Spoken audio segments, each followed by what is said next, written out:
words about the Baroque. It was founded 49 years ago by a man named George Drury Smith. George was a high school teacher and he had a print shop located on West Washington Boulevard, now known as Abbot Kinney. In 1968, he began to edit and publish a poetry magazine called the Baroque, and then in 1969, on Friday nights after hours in his storefront, he began holding poetry meetings. Later that same year, Joseph Hansen and John Harris started the Wednesday night poetry workshop, which has been going on continuously from that first Wednesday night down to just last Wednesday night. During its first decade, people like the late Lonnie Coleman, now the late Austin Strauss, Bill Moore, Holly Prado, Lee Gersler, Kate Braverman were all part of that workshop. The Baroque moved to this building in the late 1970s, and this building is the old Venice City Hall, built in 1906. Venice was once an independent city, such as Santa Monica still is today, but it went broke in the mid-1930s and became part of the city of Los Angeles. But where we are now was at Civic Center. The building to my left that you might notice coming in was the police station, which is now the home of Spark, the Social Public Art Resource Center.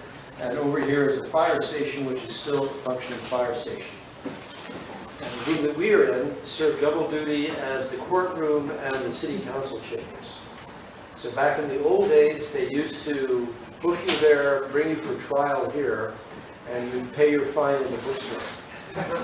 And we still take money in the bookstore, but for a totally different purpose. It's a noble purpose and a good one. I'm going to come to it in a moment. After the Baroque moved to this building in the 70s, a whole new group of interesting people came into that workshop, including John Doe and Exene Cervenka, who, as a result of their meeting at the Wednesday night the Baroque workshop, formed the Band X. And they did some of their first shows in this little space. Later on, Dave Alvin showed up here, and in more recent years, Patti Smith has played here, Tom Morello, and others that we hope to have back for our 50th anniversary next year. And a lot of the alumni that have come through the Baroque are going to be coming back again. And Chris, I want you to be part of this 50th. I'll talk to you about that in a minute, after the show or later on at some point. But it's going to be a very big year for the Baroque next year. George Drury Smith, the man who founded this place, turned 90 in March. He's still alive. He's on the 50th anniversary planning committee, and he plans to live out his life one more year at least so that he can see the Baroque become a half a century old. So it's a kind of an unusual thing that the founder of a place like this lives long enough to see it reach half a century. So that's a little bit, that's some of the history that's connected with the Baroque. Chris has read here before, and in fact, he used to live across the street in the yellow stucco apartment building, which, I don't know if you know this, Chris, but before that building was there were bungalow apartments there, and Ray Bradbury lived in those bungalow apartments in the late 1940s opposite this building. And that's where he wrote his story, The Foghorn, that was later made into the movie The Beast from 20,000 Fathoms. Ray's inspiration obviously reached Chris in some way because he lived in that building. He left behind a Ray Bradbury writer's block that only the right people can pick up on when Chris was one of the right people. Who knows what other people who lived in that building became writers. Anyway, Chris is great. And that's about it for the Baroque commercial. Please pick up a calendar on your way out in the lobby or in the bookstore. And do visit the bookstore before you leave, and then hang out in the patio in the back here, the Poets Garden we call it. We have lots of beer out there. Hang out, talk to Chris, talk to each other, and enjoy yourselves. And finally, I do want to emphasize that I believe that we have Chris's complete oeuvre here tonight. And this is his selected writings. If you're only going to buy one book tonight, buy this one. And if you are a cinephile, you must absolutely have in your collection The Gun and the Sword, which is an encyclopedia of Japanese crime movies and Yakuza movies during their most fruitful and vital period from the mid-50s to, I think, what, 80? Yeah. So that was, the heyday of Japanese crime movies. So if you are a cinephile, you've got to get that one. Or tell your friends about it. Or if you have a friend who's a cinephile, buy it and give it to them as a gift. But, you know, if you're only going to buy this one book, this is the book you get. But really, you should buy all of them, because, you know, in all honesty, it's authors sell their books are bought anonymously. They don't really get to see the people who buy their books. Maybe they get a few cents every 6 months from a sale on Amazon or something. So it means a lot to them when you buy their books and they are here to see you buy them. It shows your love and your respect for the work that they do. So if you're going to be spending some money tonight, you're going to open your wallet, don't leave here tonight without buying one of Chris's books. Ideally, you should buy them all, because you will have, tonight you can get a complete collection and he is here to sign them for you.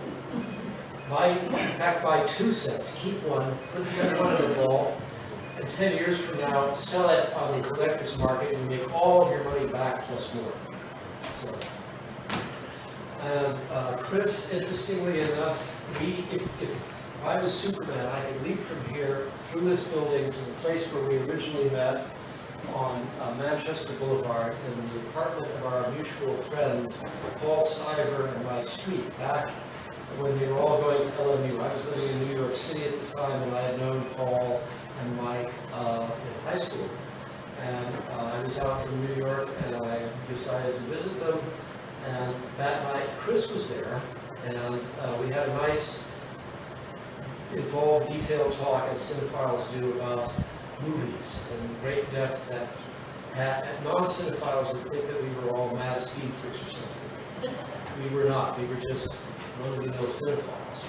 And then we met a few other times, and I remember later that same summer, Mark Olmstead came down from San Francisco. Chris, Mark, myself, Paul, and Mike were hanging in the apartment reading our prose and our poetry. And as I recall, Chris read a Western story, sort of a Western story filtered through his own sensibility, informed by postmodern prose and Sergio Leone films and his own wonderful imagination. So that was the first work that I experienced from Chris. And then I believe the next year I came into town, we got together again, and he had put together an anthology called Bongo Chalice. And I took some of those back with me to New York, and I placed them for sale at St. Mark's Books on consignment. I don't know if they ever paid you for those or not, Chris. Maybe they're still in St. Mark's Books. That's too bad. So, anyway, somewhere in New York City, there are 5 copies of Bongo Chalice circulating, and somebody has a vertical or something. But anyway, that's all I have to say, and please welcome Chris D.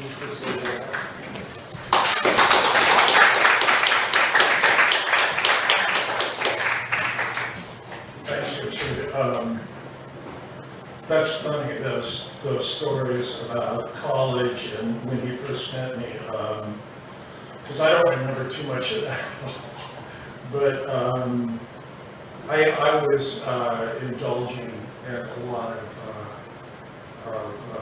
drink and drugs, and that was a period too, a very short period when I did psychedelics, and it was quite a fun time at Loyola Marymount University. That was a lot of crazy psychedelic rock and proto-punk. I remember playing the New York Dolls, and was the only DJ to be playing that kind of stuff. New York Dolls and MC5, the Stooges, people like that.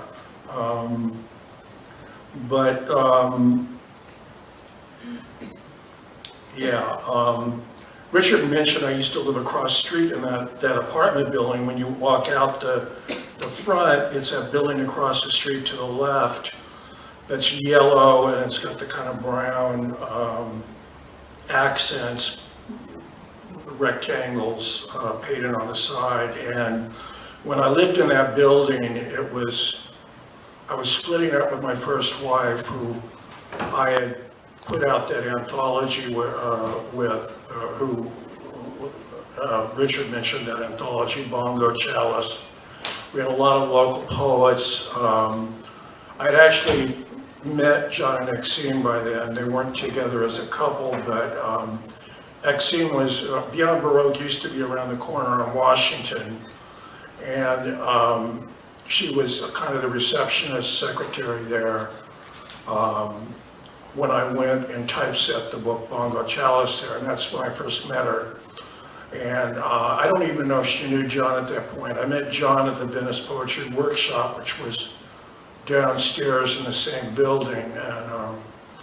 And so that was interesting because when I started writing for Slash Magazine and going to the Mask all the time, I saw X and I go, oh, I know those guys. And we became friends, and I started going over to rehearsals at the house where they were living on Venice and 6th Street, which is no longer there.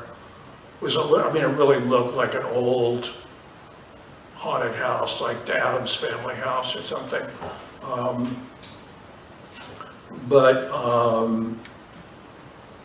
There's a lot of memories that this area brings back for me. But when I lived